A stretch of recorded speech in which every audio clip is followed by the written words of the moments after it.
Kiev, la capitale de l'Ukraine, touchée en plein cœur par une frappe de missile le 24 avril dernier. Le même mois, la ville de Soumy, dans le nord-est du pays, bombardée elle aussi.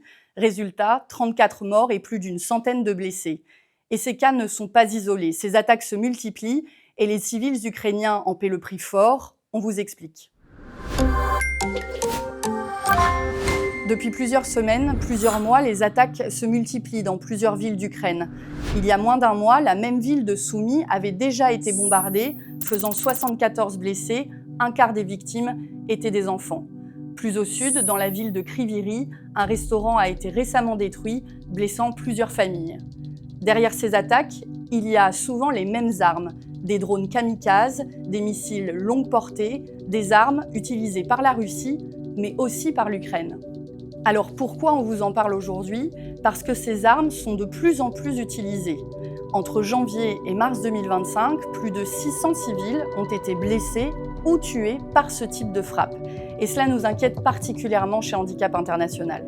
Cela nous inquiète particulièrement parce que ces armes sont utilisées de manière disproportionnée. Ces armes blessent, tuent de manière indiscriminée, et cela en totale violation du droit humanitaire international. Et parce que ces drones, ces missiles, ont un impact dévastateur. Les drones kamikazes, par exemple, ils sont conçus pour s'autodétruire à l'impact, volent à très basse altitude et sont donc très difficiles à détecter.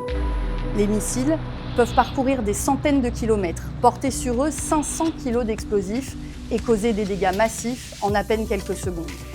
Or, si la technologie militaire est de plus en plus précise, les cibles militaires et civiles sont encore trop souvent confondues, encore une fois, en violation du droit humanitaire international.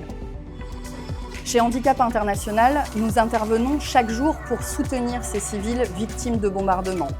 Nous les soutenons en leur apportant un soutien en réadaptation, un soutien psychologique, un soutien financier aussi, pour tenter de se reconstruire petit à petit.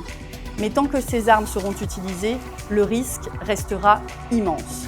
C'est pour cela qu'il faut le répéter.